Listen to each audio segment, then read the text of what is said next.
This is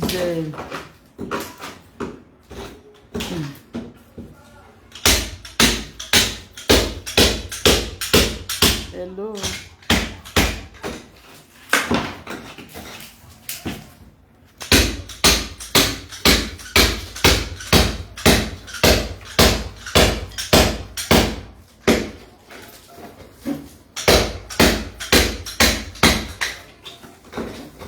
Eléyìí lẹ́kùn eléyìí ó bu mi lọ́wọ́ o.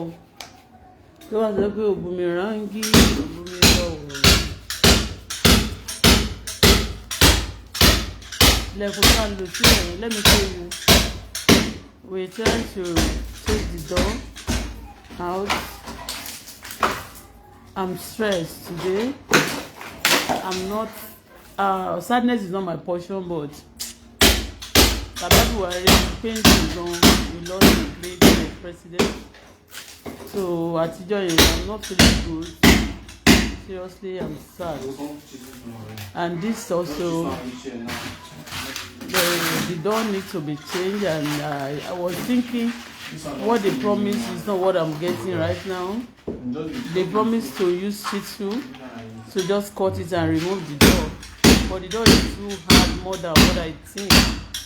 So we are trying to renovate the whole place because they spoil everything. But now, for this thing, everything is going to be by low dirty. Look at my one layer of bone. See the way they are eating it.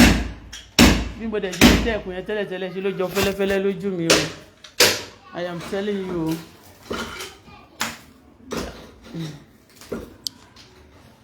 See the door.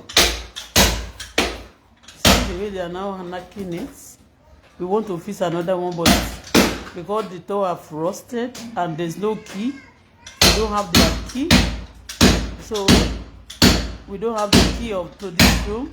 All the doors we are trying to change. Wọ́n ti bàjẹ́ o, ẹ jẹ́ ń dìde kí n fi wọ̀nyí o.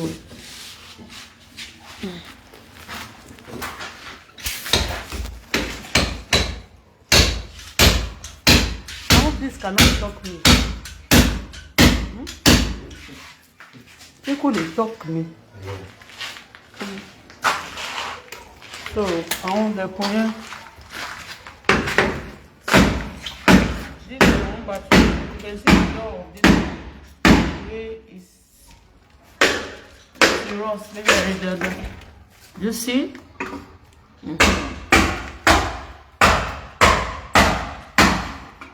So, there is no rust, Dada. Rust. But this door is actually a security door. Then they were not telling me that I can see even if they have no. Because what she buy one shimmy. I just know now that the place is very strong. So let me show you all the doors. No key. See? We don't find any key. What your boy? Kò sí key ṣeré náà. Kò sí key. Ó ṣe fi step on there. Kò sí key ó ti bá gbọ́ ẹ̀jẹ̀. So serious renovation.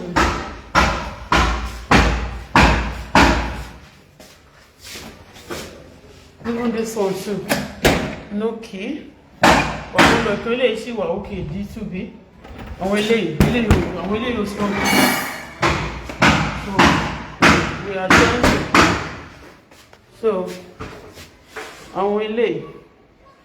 This I was even thinking to change this door. It cannot be changed, but we don't have the key. But they will change all the lock for me. Àti máa lọ ra àwọn lock ẹ̀. Zero. That's some paper I want. Pretty.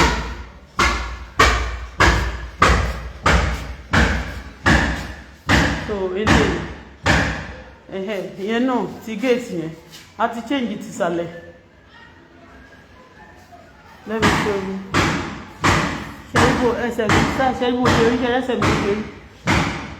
You see my leg? You see my leg and see my face. They want to share them food. Oh, yeah, keep you one, you know. Ẹ pẹ̀lẹ́. Ọ̀gá yín ńkọ́, ọ̀gá yín ò bá yín ṣiṣẹ́.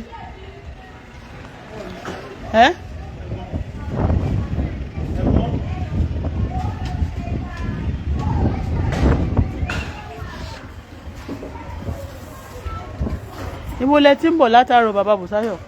Bá wọn ṣiṣẹ́ náà, kí ni problem yín? Ẹ wo orí fence yẹn. Look at this fence. Ṣẹ́rí side eléyìí mi ìmọ̀ àwọn tó já wọ́n dìídì já gbogbo wire fence yẹn.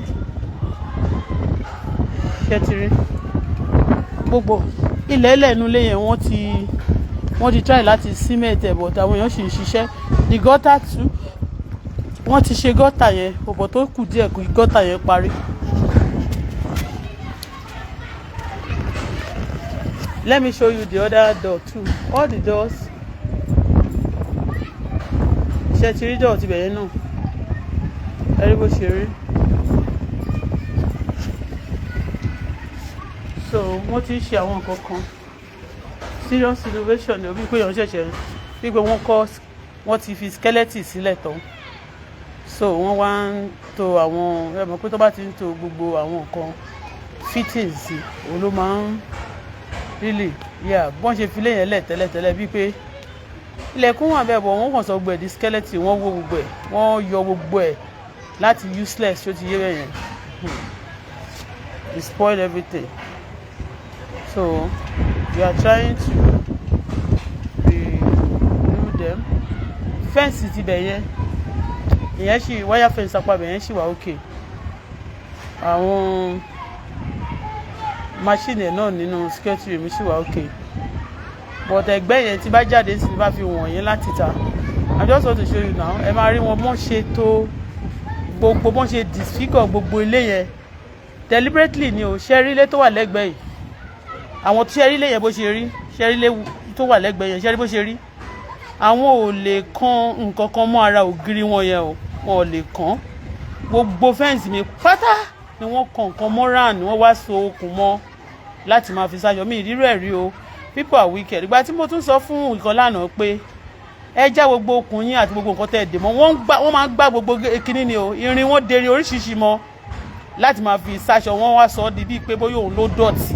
àwọn ilé tó dọ̀tí in fact mi ìrírò ẹ̀rí o very wicked people but ó là ń ṣe lọ́wọ́ báyìí ó ti yé bàbá Bùsáyọ̀ ẹ lọ látàárọ̀ yẹn níbo lẹ lọ no tẹ́ bá gbà tẹ́ ń lọ lẹ́ẹ̀kan yẹn mo sọ fún yín pé tẹ́ bá ti fẹ́ lọ o mi ò fẹ́ fi bíbá yìí sílẹ̀ fún wọn o no ẹ lè pè mí ẹ bá pè mí ní pé ẹ ti ń jáde lọ wọ́n fi ilẹ̀kùn ìsàlẹ̀ sílẹ̀ wọn ò tí géètì náà mi ò fẹ́ kẹ́ anybody sneak kó dúró sínú ilé kán sápamọ́ sínú ilé yìí kó di lóru kán máa sọ pé wọ́n ń wá sílẹ̀ you know Nigerians àwọn criminal pọ̀ jù ojú ni mo rí mi ò rínú anybody ojú ni mo rí mi rínú anybody mo dẹ̀ sọ fún yín kí n tó gòkè lẹ́ẹ̀kan pé ṣé ẹ máa wà níbí báyìí kí n má bàa tilẹ̀kùn sàlẹ̀ ẹlẹ́fẹ́ ṣiṣẹ́ nínú ilé pé kí n má wọrí.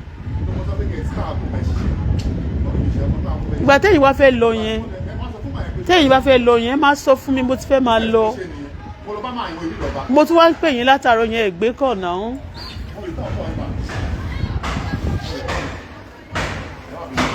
No problem. So tó bá ti ṣe tán ṣáà máa fi wọ̀nyí àwọn nǹkan tó ń ṣe the main door because tílẹ̀kùn bá tí ilé bá wà tí ò bá ti nílẹ̀kùn kò sí security door is part of the security tí ọmọ create fúnra ẹ̀ so gbogbo kì í ṣe àwọn ilẹ̀kùn kan wà tó yẹ kó ti rust gan like èmi I cannot use a door like that so but àwọn kan wà tó yẹ pé kọ́kọ́rọ́ ẹ̀ ní gbogbo lẹ̀kùn sáyẹn let me show you the security room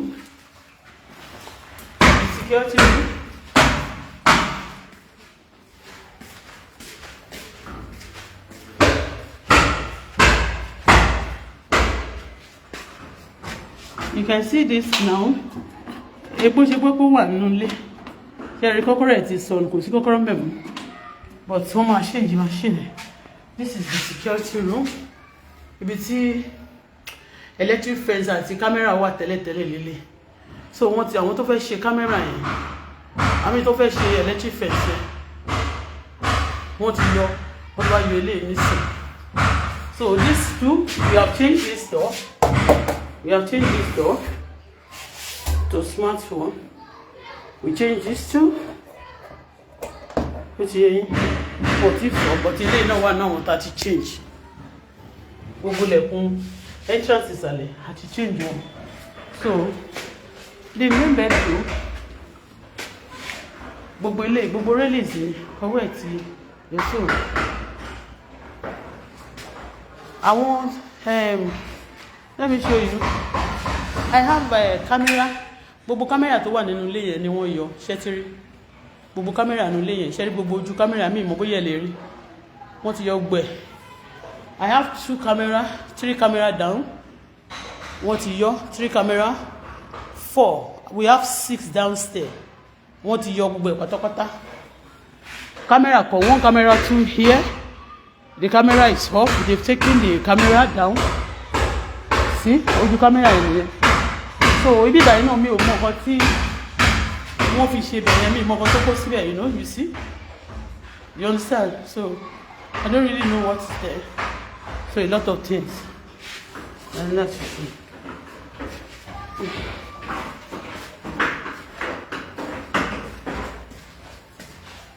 Let me open this for you to see. You can see there's no handle, and you see the way you lost it. Key, actually, key is very. If somebody is not wicked, you can actually open, change the key of this, the handle only, and the handle. This door is not open though.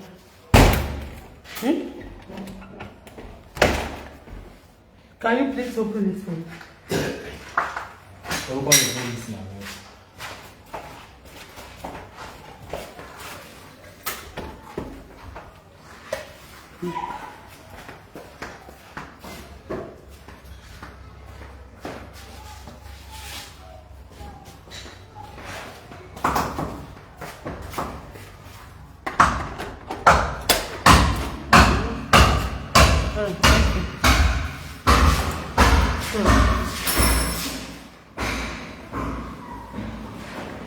See?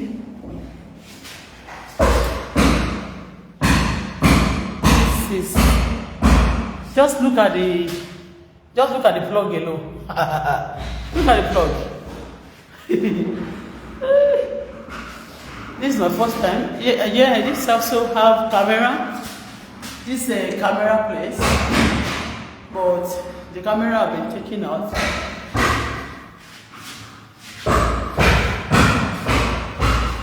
It's just dead to me. Ó ṣe kó kúrò ní on the 7 ni ló fún mi kí on the 7 ló move on. Look at this place. Look at it. Look at it.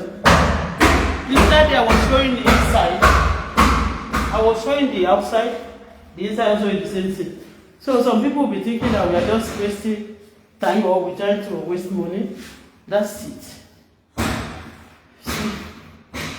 Very dirty people. Very dirty.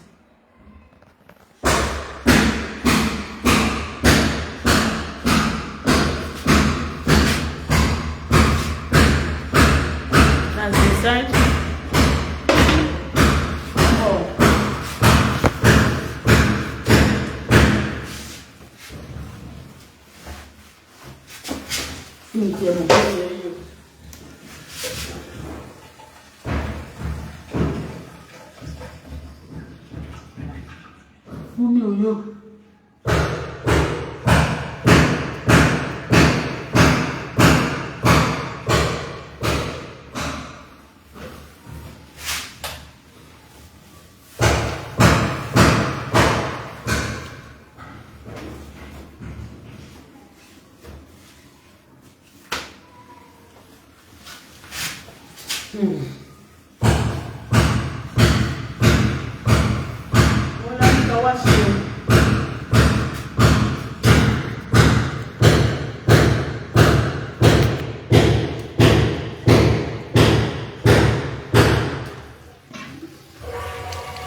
place.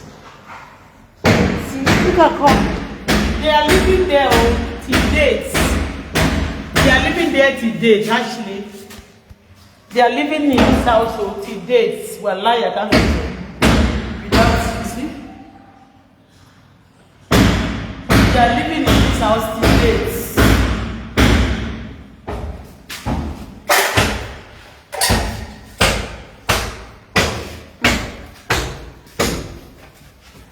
They are living in this house today, so.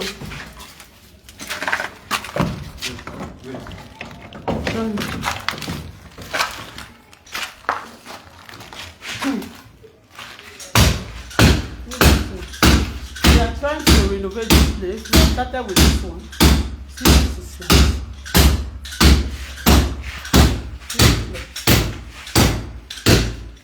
So we cover this because of the dust. Dust yìí ó ti fẹ́ bá yí ọ̀tá mi jẹ́.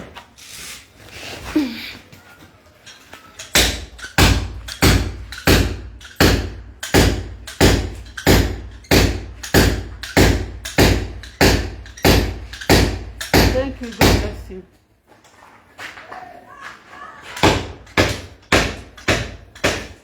Deliberately, people here, they are doing it. I'm going to be one. But mo mọ̀ pé iṣẹ́ kan ni wọ́n jẹ́, but Ọlọ́run á sọ èso fún oníkálukú. That is it. So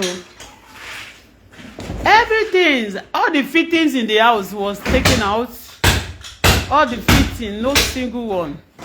When I show you the the kitchen, well, if I show you the kitchen, you will cry for me. But àti fi wọ́n lẹ̀ fọlọ́run, Ọlọ́run á ṣe wọ́n ṣe fún wa, Ọlọ́run á ṣe bẹ́ẹ̀ fún wa. Apart from the house, I wasn't, since on Sunday my mood changed. I was very sad. So, but we tried the outside. You know that day I saw the outside when I came in. The inside should be just like that.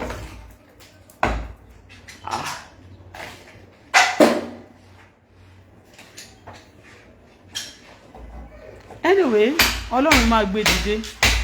The Lord will purify it. I'll show you little of it now. We are going to do little of it.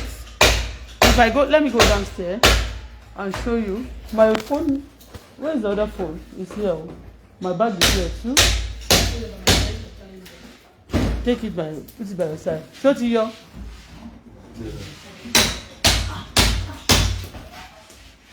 This door is solid. I can't even the one I got now, I don't think they are solid like this, as this. Are you? The one I removed first in the front is a serious security door. I use security door. And that's why I turned that to. You can see. Those two is 10 in the morning. They can't even economic.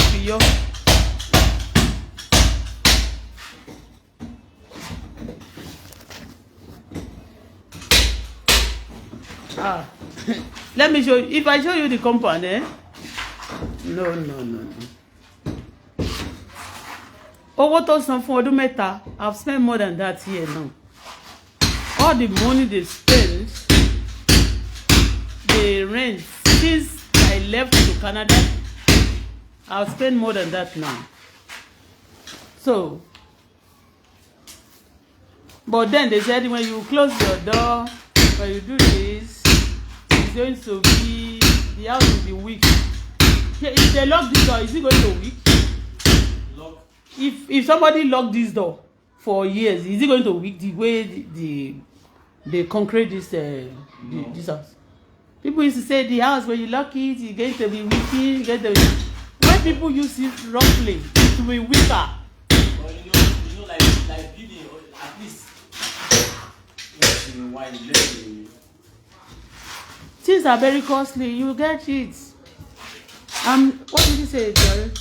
You know, like in building now, at least if nobody there, at least once in a while, make somebody there enter, make the sound always there for building. Always there. Yes, actually, when I was traveling then, I know maybe I'm not before getting my paper and everything. It's going to take time, and that's why now I cannot give it to people. I will use it for business.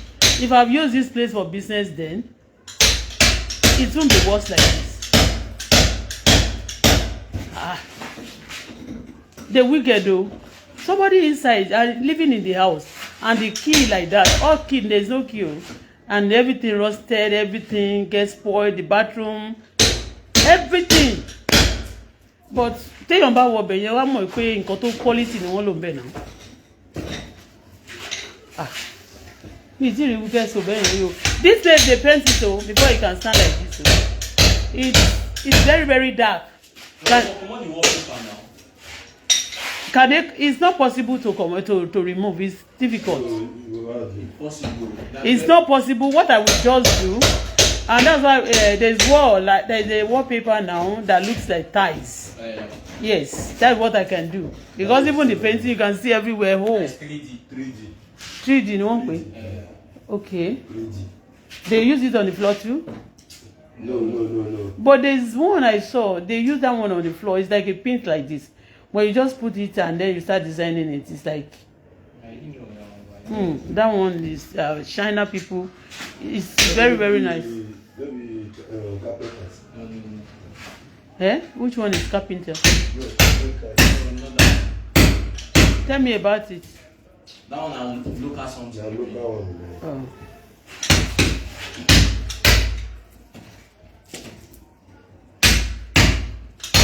Hey, I'm going downstairs. So I'm coming.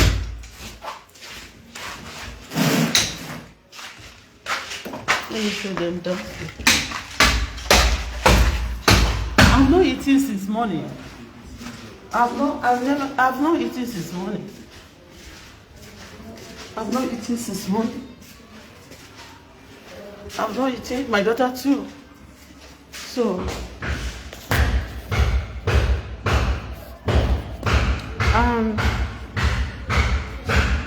Look at cobwebs.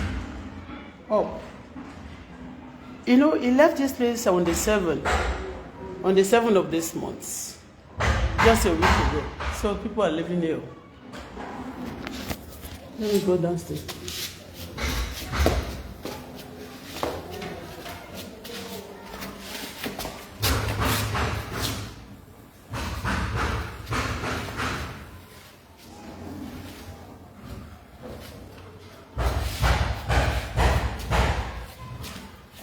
Mo ti ní kí wọ́n gbá yàrá yẹn léèrè sílẹ̀ mi mọ̀ pé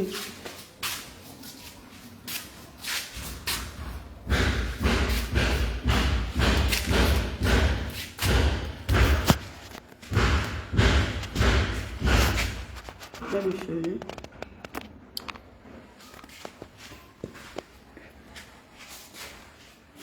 The doors are different. This one too. See, apart from look at this. Ẹjọ́ ṣé tó wá jẹ́ bíbá ẹni wọ́n máa ya ń gbà yẹn láti ìbọn fi ṣe fíìmù wọn.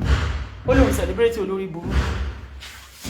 Ṣé tó wá jẹ́ bó ṣe rí lélẹ̀ wọ́n máa ya láti máa fi ṣe. Look at it. Mi ìfẹ́ show bathroom yẹn. I don't want to show the bathroom.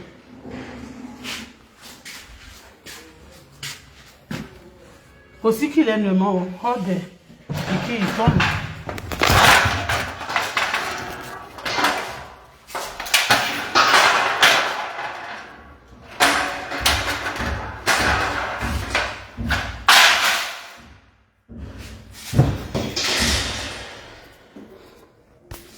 You see, we change this door, this one to smart door, to smart lock. I'll show you. Actually, this is the kitchen before. These are the cabinets of the house before. Come on, come at Ayewa. That's the cabinet. This is one of the door that I remove. I think this one at the back. This one at this junction is already condemned. So, but this one no key and the rust, so I have to take them out. for security purpose, and that's it. So this one ló ti lọ, wọ́n ti wá kọ̀ǹgì síbẹ̀ yẹn, ṣe ti rí.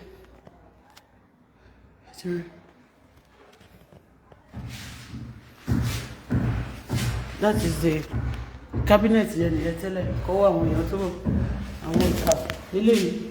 This one is I don't think anybody using, so but key also go there. This is store. With this way I used to keep my cooler, my storage, like plate. I won't. We are niggas because I have a ship party. I have a soldier to pour. I keep my taste. That's my store. Close to the kitchen. But you can see, there's no key. They remove it. Like this one because there's nobody living there. Oh my God, there's one hole here. So, this door, there's nothing wrong with this, but there's no key. So by later, I'm going to get a key on this one. It's still a nice way to be.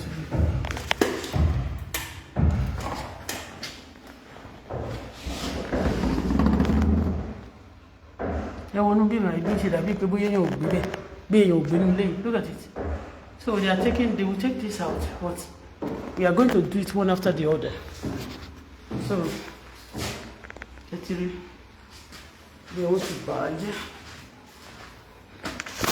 Let me go out from here. This two, no key.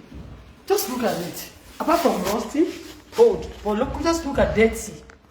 Just look at dirty. We don't even look celebrity look baby by you. Who was celebrating to wọlé tó dẹ̀ rí wọn ṣe bàjẹ́ báyìí. I want to lock this place.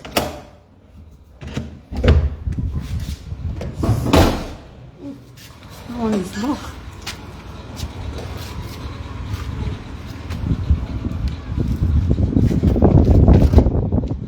So I changed it to the smart lock. See? Unlock. Okay, I change it right. I put camera. So let me go to. So this way, you know, see that day I was telling you we used interlock here before, but now I changed the camera of interlock. I just buried the interlock just to get to have my piece. See the paint, the compound. So in this place I have somebody in it.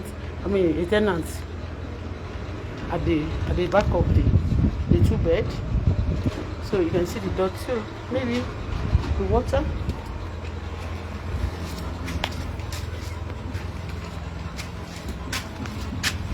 So they are painting it too. I'll show you outside. Sorry. They change the color too.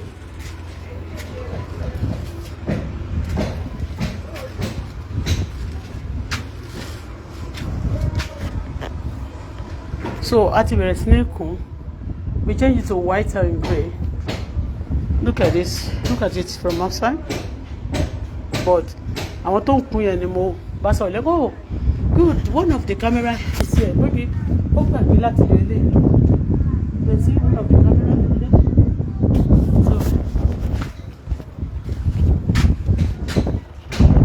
So hey, there is only cocotte. Mo fẹ́ sọ náà ní ẹ̀yìn bíbá ilé yìí mo ń bọ̀. I'll go back upstairs and I'll show you the floor.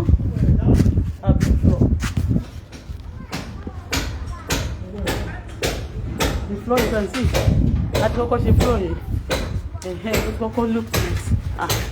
Gbogbo bẹ̀rẹ̀ ló níwò mo wò pé ìwò owó lélẹ́yìí ẹ gbà mí. Mo wò pé let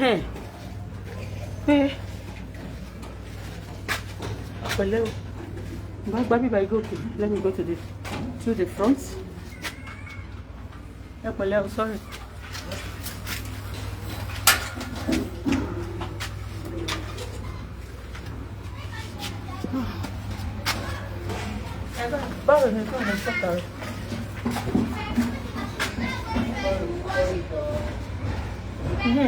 Àwọn kankan sún mi.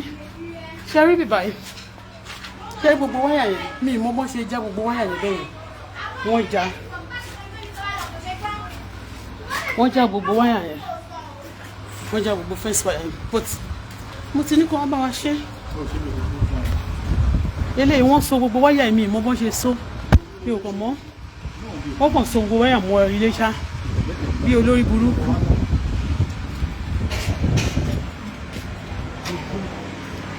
So, here they shove in the front shelf. Look, we are do. Now, let me go outside and show you Auto Dija. Let me show you.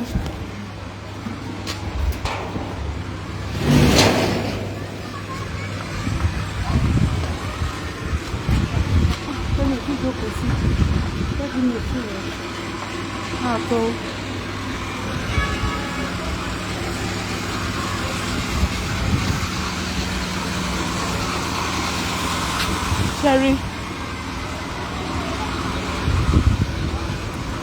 Sherry, this is outside of it. Every day àwọn eléyìí náà ṣe ń gbá gbogbo irin. Wọ́n kan gbogbo irin mọ́ ara ògiri yẹn, wọ́n ń wo. Ṣó ti yẹn bẹ́ẹ̀ yẹn. So, actually tí wọ́n bá ń gbá gbogbo nǹkan bẹ́ẹ̀ yẹn, irin kò ń ṣe òkúta, kì í ṣe ìṣó. Irin ńlá. Ṣó ti yẹn bẹ́ẹ̀ yẹn. Ni àwọn kan destroy property yẹn. Mo sọ̀rọ̀ lánàá wọ́n ń bú mi o. But a máa jọ dé court tó bá ti yá. Wọ́n láwọn ní legal right láti bà property mi jẹ́. Ṣé rí bọ́n ṣe ṣe? Ilé tí wọ́n rèé o. Wọ́n ò lè sokùn mọ́ rẹ̀ o. Bó ṣe hold tó.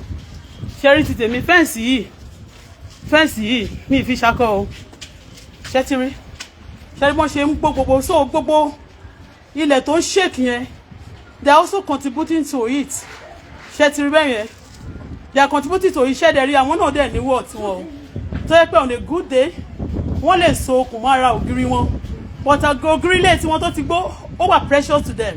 So wọ́n lè bà millions of money táwa bá ṣe jẹ́ kán so àkísà wọ́n 1,000 àbí 2 òkìkà tán bá ṣe mọ́bẹ̀ kán máa sọ fún yín pé kí ló ní tí wọ́n bá ti kú ó ti tán. Tó ti yé mo kàn ní kí n sọ fún yín, mo kàn ní kí n fẹ́lẹ́ iná wọ̀nyí ni. So court torí wọ́n sọ pé wọ́n ní legal right láti bà á jẹ́. You see, for you to know that they are doing it purposely and deliberately, wọ́n ní àwọn ní legal right láti bà á jẹ́.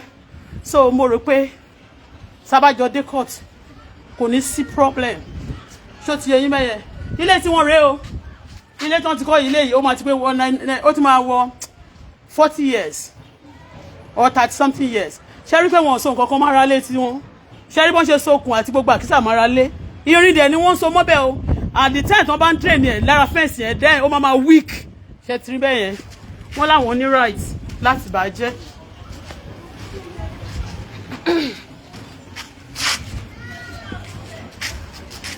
Ìgbà tí mò ń sọ̀rọ̀ lánàá mi ò fi sìrègùn o. Wọ́n mọ̀ pé torí ìgbà tí wọ́n ń ṣiṣẹ́ níbẹ̀ yẹn I need to stay around and monitor them. Hold on, let me show my face. So I need to show my face. I need to stay around. You understand?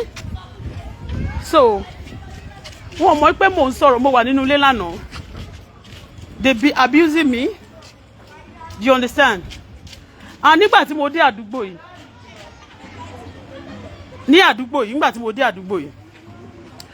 Màmá kan wà níbí báyìí ó ń ta omi nígbà yẹn lọ́hùn. So ìyá omi máa ń jẹ wọ́n máa ń ta ni. Everybody suffer for it. And mo dẹ̀ ní pé kí n ṣàánú wọn níbẹ̀ yẹn gbà yẹn. Mi ò fi sìrègùn o. I did this borehole for them. Mo dẹ̀ béèrè lọ́jọ́ náà tí mo fẹ́ ṣe borehole fún gbogbo wọn. Wọ́n wá láti Làwà, wọ́n wá káàkiri láti pọn mi yẹn. I will show you now. Mo béèrè lọ́wọ́ gbogbo everybody. Mo níbo ni kí n gbé omi náà sí. Wọ́n ní pé kí n gbé síbí. Normally ẹni tó ní ilé yẹn ó lè jó òun ló ní ilẹ̀ yẹn. Mo béèrè lọ́wọ́ àwọn tó wà lọ́pọ̀site anywhere. Wọ́n dẹ̀ ní kó gbé síbẹ̀ kò sí problem and I did it for them. Ṣé omi yìí? Èmi mo ṣe fún wọn láti 11 years ago. That's 2014. Ṣé to understand? Iṣẹ́ ìyẹn nìkan kọ́ ni mo ṣe fún àwọn èèyàn but àwọn ibi báyìí some of them they are ungrateful elements. Because I heard it yesterday nígbà tí mo sọ pé ẹjọ́ mo fẹ́ renovate ni mi ò ṣakọ. I'm coming, security door, mo bọ̀. Mi ò ṣakọ o. mo kàn fẹ́ renovate ẹ̀ ni táwọn èèyàn bá bàjẹ́ tó bá dẹ̀ jẹ́ wọ̀ lóní tó dẹ̀ jalè you got to repair it mo ní kó ọjọ́ kan excuse me I want to do this place and put it in order torí bàbá tó ọmọ yíbò tán ló gba bíbà yìí 247 ní gbogbo àwọn ọmọ àdúgbò náà ló máa péjú síbi ọjọ́ tèmi náà wá pẹ̀lú àwọn lọ́ọ̀yà kan abáwọn ọmọ bíbà yìí like 20 èmi wá rò níjọ́ yẹn pé ó máa molest àwọn ọmọ bí mo ṣe rí o bọ̀bọ̀ yẹn ẹ mọ̀ nǹkan tí wọ́n sọ fún mi ìgbà tó wá di nígbà tí mo wá dé surround báyìí wọ́n sọ fún mi pé ọlọ́pàá ti wá gbé severally bó ṣe ń molest ọmọdé pé bàbá ọmọ kan sọ wípé ó molest ọmọ òun wípé ìkan tiẹ̀ ṣẹlẹ̀ kò tí ì pé 2 months torí bí mo ṣe rí níjọ́ yẹn àwọn ọmọ kéékèèké nínú compound wọ́n pọ̀ tó bá fẹ́ help èèyàn tó bá nice ó nice ọlọ́run tó bá dẹ̀ wicked ó wicked ọlọ́run but àwọn ọmọdé wọ́n máa ṣí gate yẹn lẹ̀ everybody máa wọlé ilé tẹ̀wọ̀n bá ti ń wọ̀ bẹ́ẹ̀ yẹn nígbà tí òde ń ṣọgbà wèrè níbí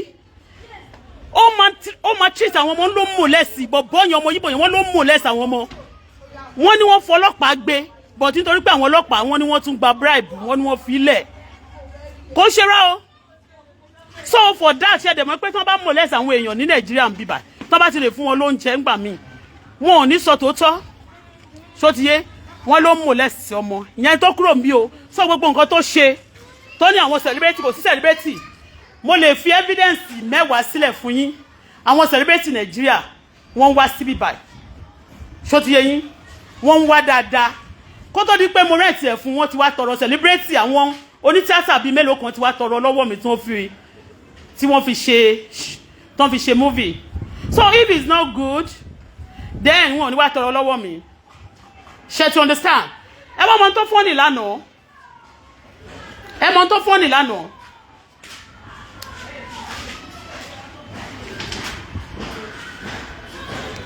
ẹ jẹ́ ń gbáwájú wọlé.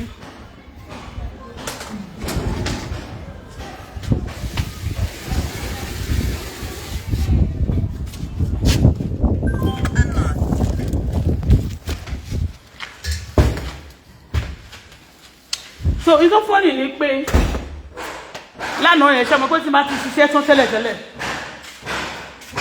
mo máa ń lọ sílé àbí kí n lọ síbi tí n bá fẹ́ sùn sí mo wá ti wò pé ó fún mi ní stress et get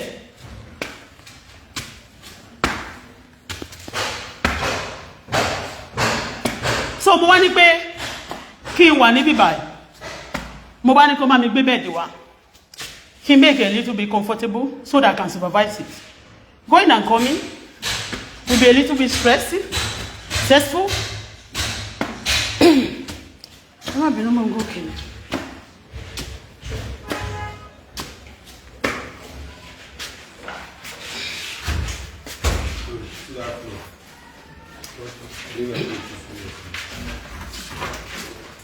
What's your?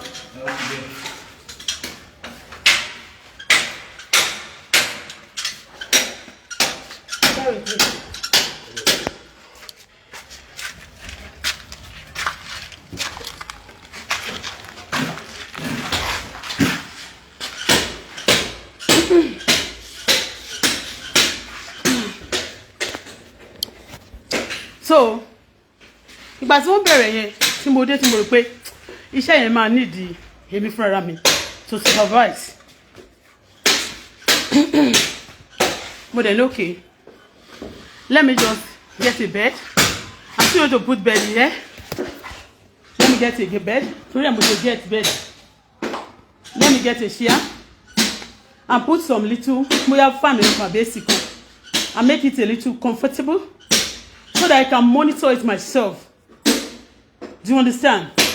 Because I want to shake in here. Even when they put in place, so many times mo ti send owó.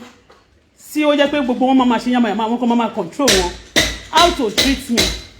Mi ò jalè. Mi ṣe backing. I'm still saying it with my wide mouth.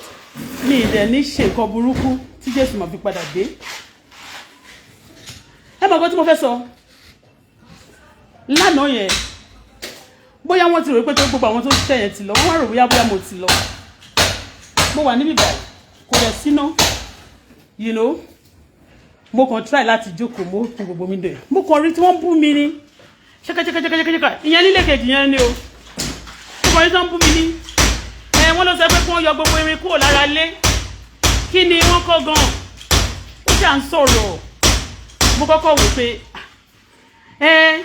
wọ́n sọ pé ó burú gan o àwọn máa ṣe kíní kan mo ní lórí property mi wọ́n ṣe bú mi wọ́n tún bú ọmọ mi bí ọmọ mi ṣe ń lo cream ọmọ mi ò lo cream Nigeria system tó bá ti dé omi oríṣiríṣi láti fi wẹ̀ àti ẹ̀tún strong ẹlòmíì gan pápá ojú ẹ̀ àti change gbogbo ojú wa ti change mi ò dà bí mo ṣe rí tẹ́lẹ̀tẹ́lẹ̀ ọmọ mi náà kò rí bó ṣe rí tẹ́lẹ̀ torí weather Canada yàtọ̀ sí ti Nigeria so of course I adapt quickly we even thank God that we adapt to the system quickly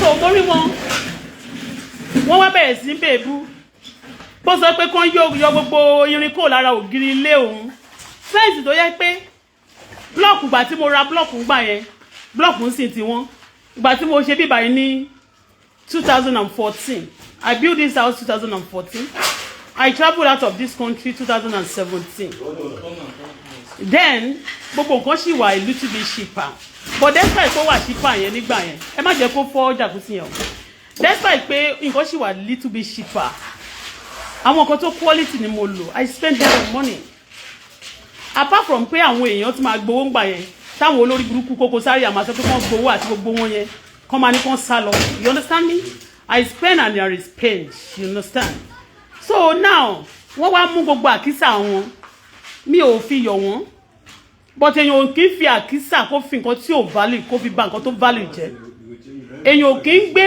ẹbu lórí gold àbí diamond ṣó ti ẹ̀yin tí àwọn bá fẹ́ disvalue tó bá fẹ́ fàkísà disvalue èèyàn nǹkan ajé àtàn this place is not a dustbin kò ń ṣe ibi tó ń dalẹ̀ sí but all of them they are doing whatever they like because olórí burúkú olòṣì ọmọ Yíbò kì í ṣe ọmọ Yíbò má jẹ́ dárúkọ Yíbò sí but ó ti sọ fún mi níbi ìbàgbé gbogbo àwọn tó ń gbénu ilé ní wọ́n sọ pé they are looking for buyer for me because by the time tí n bá rí ilé yẹn I look somehow to me then I will tell them to sell it out and when I sell it wọ́n máa believe pé mi ní lè fi ṣe nǹkan kan ṣó ti yẹ yín mẹ́yẹn so they have a bad mission kẹ́lẹ̀ mọ́ pé tí n bá lè júmọ́ yàn sí tẹ́lẹ̀tẹ́lẹ̀ tí n bá dádúgbò máa máa ra nǹkan fún wọn nígbà tí mo ń kọ́ bíbá yìí I will be giving them money even during the COVID ibi mẹ́ta ni mo spend owó sí dáadáa nígbà COVID I spend it with my mommy kó àwọn ọmọ kan jọ ń gbà yẹn pé kí n máa bá wọn sanwó school wọn má dẹ̀ ra rice fún wọn little ni but àdúgbò yìí every time ni máa ra oúnjẹ woman tó tiẹ̀ ń ta rice níbẹ̀ yẹn tó máa ń supply rice fún wọn mo rí gan mi ò dáhùn mi tiẹ̀ tí ì ta sí wọn mi ò ta sí wọn woman yẹn ọjọ́ tí máa sọ pé kó báàgì rice mẹ́wàá 20 bí mo ṣe ń sẹ̀dẹ̀ sádùúgbò yìí nìyẹn bíi pé bóyá mo mọ̀ wọ́n rí mi ò mọ̀ wọ́n rí ohun ọ̀dẹ̀ ṣe anything good to me kò ṣe pé wọ́n favour me anything so ti eyín bẹ́ẹ̀ yẹn so I try my best but tó bá ṣe dáadáa fún wọn àwọn èèyàn ló máa jókòó náà máa bú ẹ mo wá sọ fún wọn lánàá pé bẹ́ẹ̀ ṣe ń ṣépè yẹn ìyẹn àwọn wèrè tó wà níbẹ̀ yẹn ni o àwọn tó ṣépè lánàá mo wá sọ fún wọn pé èpè tẹ́ ń ṣe yẹn o mo ní omi tẹ́ ń mu ládùúgbò yìí mo lémi ni mo fowó mi ṣe o ẹ̀dẹ̀ ń ṣépè mo ní sọ ipò kì í jẹ oúnjẹ èèyàn o kó wá pa èèyàn mo ní tẹ́ bá ti ṣépè o orí yín lẹ máa fi gbé o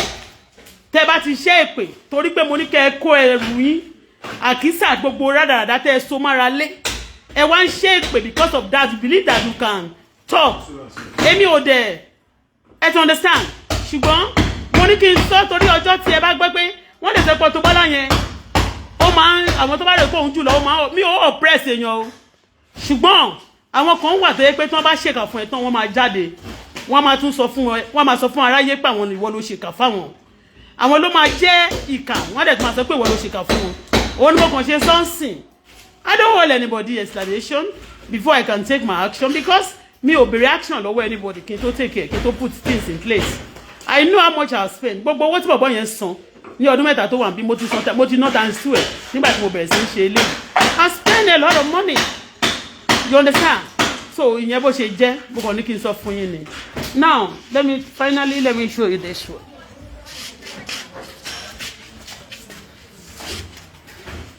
I'm showing you this. Sherry Lane. Okay, sorry. Sherry, I want to show you. I want to show you this place. Sherry, ilé kan tó wà lẹ́yìn bíbá. Roof yìí. Sherry roof tó kékeré tó wà nílẹ̀.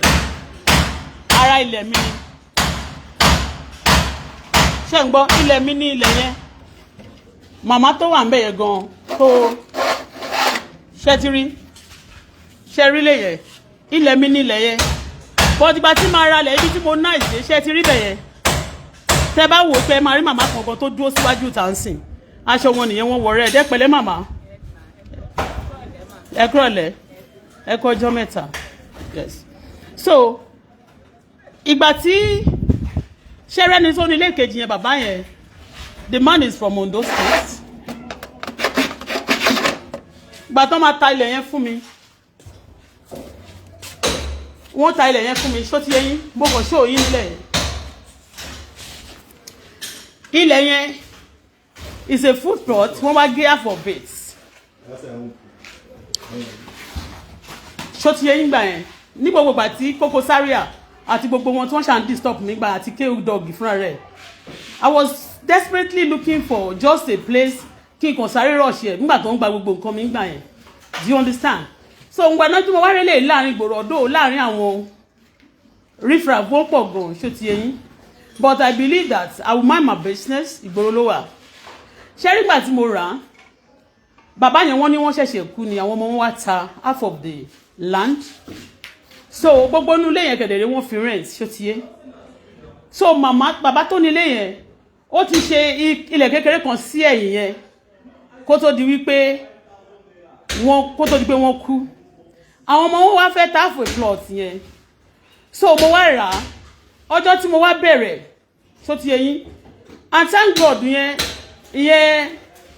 ẹni tí ó jẹ́ agent tó bá mi ra bẹ̀yẹn gbà yẹn ó wá sọ fún mi pé kí n jọ kí n ṣàánú màmá yẹn ipe ọkọ ẹ̀ ṣẹ̀ṣẹ̀ kú ni pé kò síbi tó máa lọ ipe tí n bá ní mo fẹ́ fọ́ bẹ̀yẹn sìn láti mú mọ́ bí ibẹ̀ yẹn ipe á dàbí pé èèyàn wíkẹ́ pé kí n kàn jọ kí n ṣàánú ẹ̀ èmi kẹ̀dẹ̀rẹ́ nígbà yẹn ni o mo máa ń ṣàánú èèyàn gan tó bá sọ story fún mi ẹnu máa ń ṣe mí bọ́ tí ń sìn torí Ọlọ́run òde Saudi mi ò wicked o but tó bá ṣoore fáwọn èèyàn tán oore tó ṣe yẹn náà máa capitalize lé lórí instead of tán bá lè san oore padà fún wọn tó wá padà ṣèkà fún wọn tó ti yé bẹ́ẹ̀ yẹn èmi ni mo ní mo wá wò pé okay màmá yẹn ọkọ ẹ̀ ṣẹ̀ṣẹ̀ kú ni wọ́n ní kò síbi tó máa gbé you understand me second wife ló jẹ́ mo fi sílẹ̀ so gbà tí mo wá dé nsìn gbà tí mo dé sí Nàìjíríà boy tó ń gbé sàlẹ̀ yẹn wá sọ fún mi ó ní wọ́n ti ta ilé kejì yẹn o ìyẹn ilẹ̀ kejì tó kù half a plot yẹn mo ní ó dẹ̀ ṣe o mo wá ní okay wọ́n ti ta bẹ̀ yẹn mo ní okay now wọ́n ti ta half a plot yẹn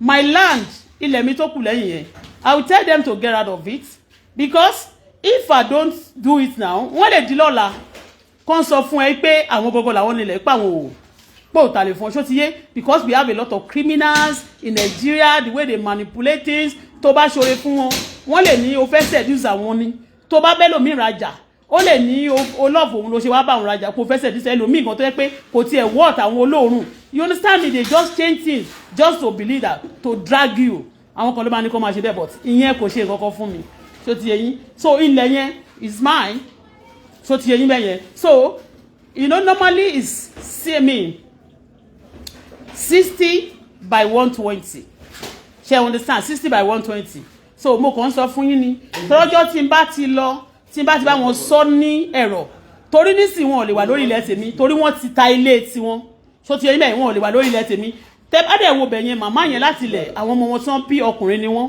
àwọn ọmọkùnrin yẹn náà kẹ̀dẹ̀dẹ̀ wọ́n ti máa ń kó ọ̀rẹ́ púpọ̀ gan they have a lot of kí n gbà tí mo ti wà náà ìjà mo ti mọ̀ there are so many tẹ́ bá débẹ̀ yẹn ń sìgbà míì wọ́n lè tó 20 mi ò mọ̀ bóyá wọ́n ti ń ṣiṣẹ́ ń sìn o so ti yé yín they are so numerous in that place so in case it ṣe mọ̀ pé mo ti submit case kan nípa ti EFCC fún EFCC ní èyí tó wà ní ọ̀nà èyí tá a sọ̀rọ̀ níbi òkè lọ́hùn àwọn kan náà dẹ̀ tún wà tó bá take me for granted I'm still going to submit it to them gbogbo àwọn nǹkan mi tán gbà because I got my document so that tí bá wọn sọ lẹ́rọ̀ torí mo rí wọn tí wọ́n ti ń fi ohùn sílẹ̀ àwọn ọmọ boys yẹn wọ́n ti ń fohùn sílẹ̀ ṣó ti yé yín yẹ mọ̀ pé mi náà dẹ̀ ti jáde mo dẹ̀ ti sọ tẹ́lẹ̀ pé àwọn terrorists ń ṣiṣẹ́ gidi gan ládùúgbò yìí kì í ṣe rọ́ o àwọn ọmọ olè wọn yẹn terrorists ni wọ́n àwọn tí ó bá jáde lọ tí wọn lọ bí iṣẹ́ kankan tó jẹ́ pé wọ́n kàn lọ kí ládùúgbò wọn ṣe cutting their out terrorists.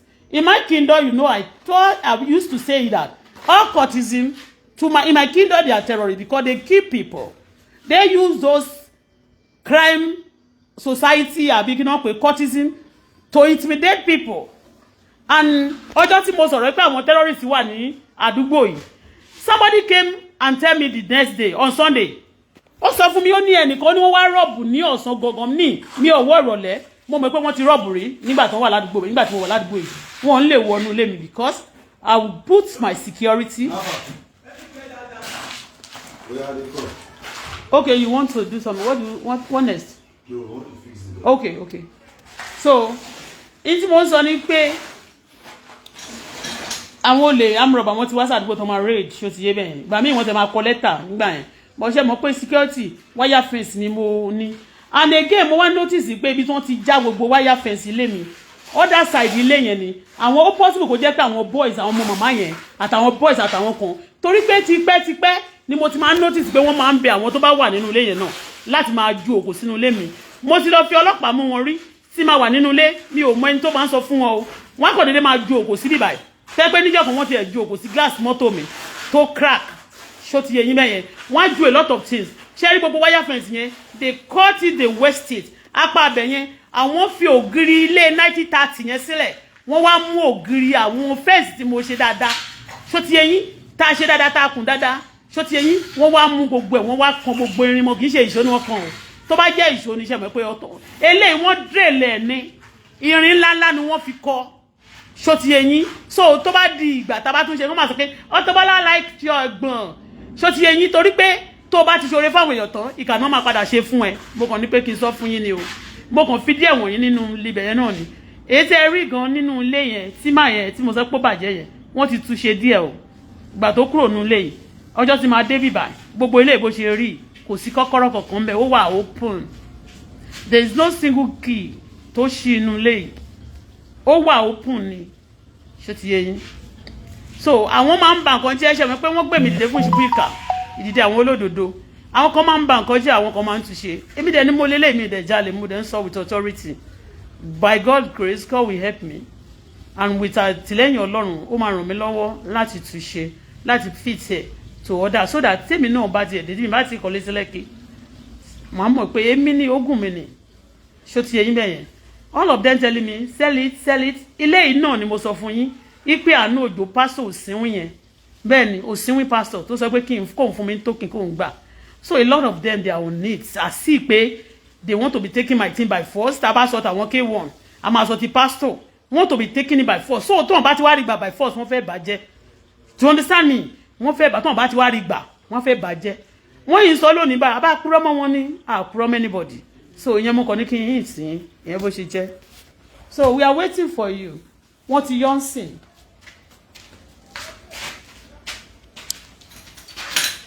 wọ́n ti yọ̀ ń sìn so a máa fi ìfín sìn.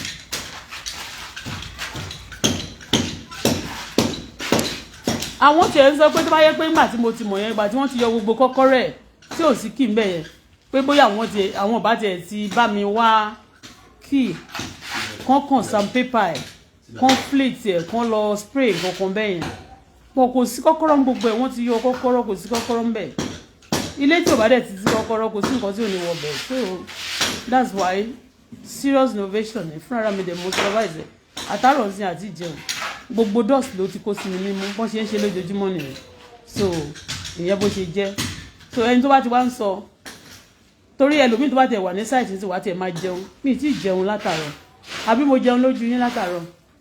ẹ ti jẹun náà ẹ mú mi ẹ ti mú mi. mo ti mú mi ok mo ti jẹun náà ni so.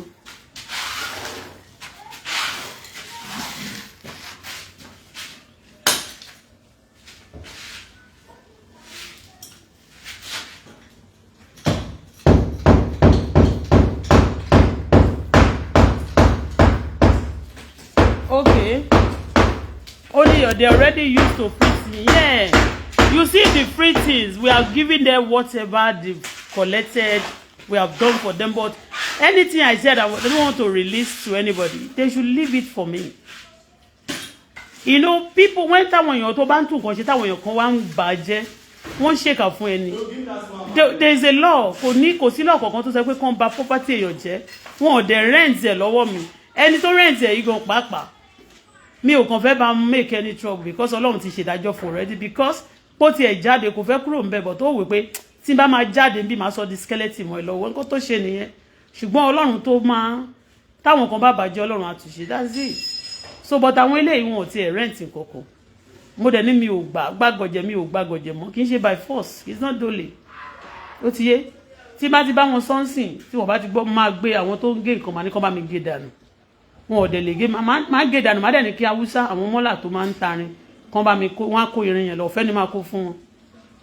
Ó ti yé ìyẹn bó ṣe jẹ́ nǹkan tá à ń ṣe nìyẹn. You know, I'm not been coming on media to show everything bọ́n ṣe ń ṣe yóò yẹ kí n bá sọ but it's not a thing, it's not kò wú mi lórí tó ti yẹ yín ẹ̀. So wickedness mo kàn I just want to register some of their wickedness to you and láti ọjọ́ Sunday yẹn náà gbogbo ẹ̀ ṣe rí bẹ́ẹ̀ yẹn ikú bàbá Buhari yẹn it's a shock anyway may bàbá Buhari rest in peace and kábíyèsí ọba Àwùjalẹ̀. Bye for now. Ìyẹn mo ní kí n sọ fún yín tó bá tiẹ̀ délé ìtọ́. Ó dẹ̀ sì kú àwọn ilẹ̀kùn yẹn sì kú ó wá discourage me. I don't feel like because the dust is too much. I am telling you. Tolu, are you okay? Àti ìjẹun látàárọ̀.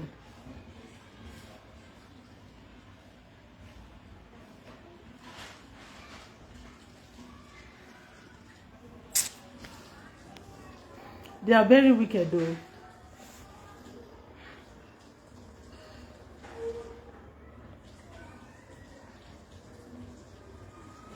Anyway, I'm hungry, but I cannot eat on this with this situation.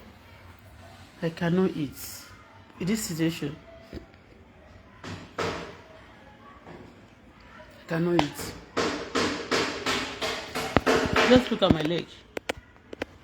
You see? You see my leg?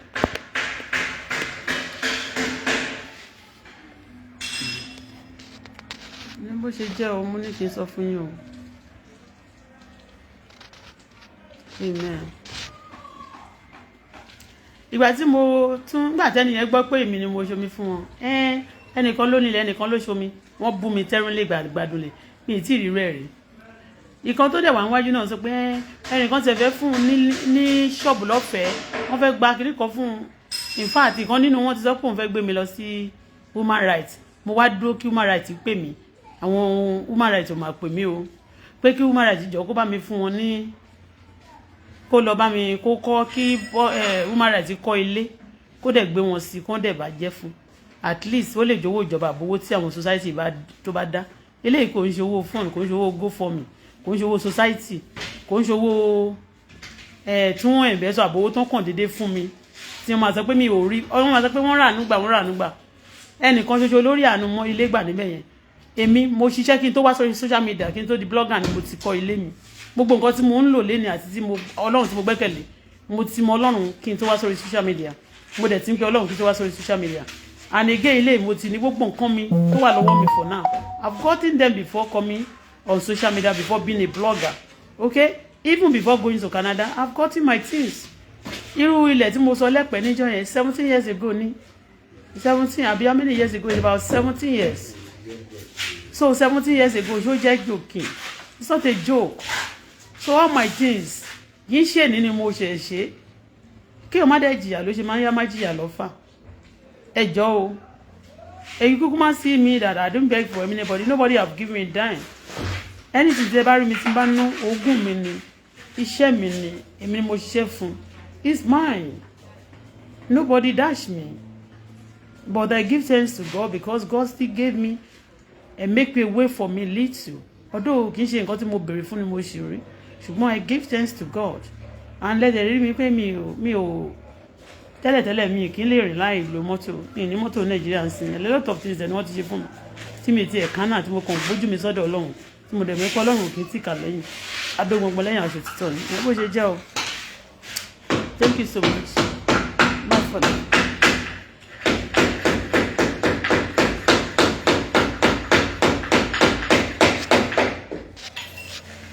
Maybe I should be using it for rent. I'm not renting.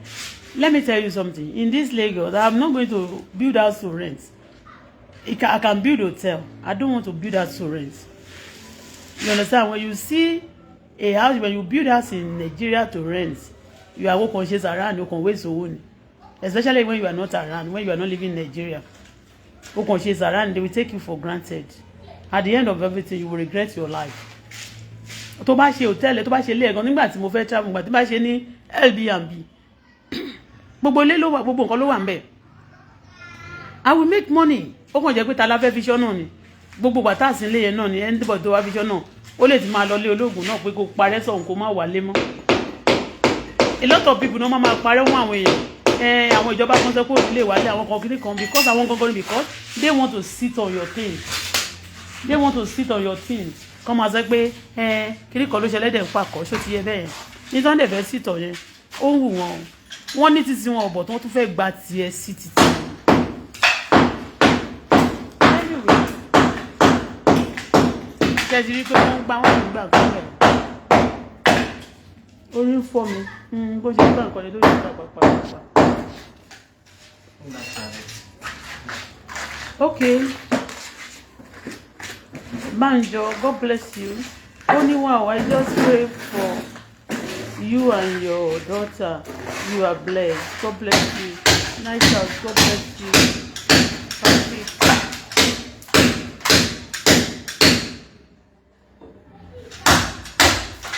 Thank you to all of you.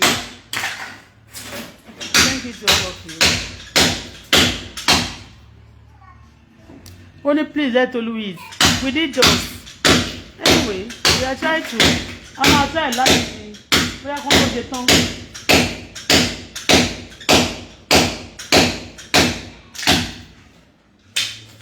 That place is hard though. The beam is hard, you know. Are you going to get it? People have to okay. So exactly that's the problem. The other one. The beam is too hard.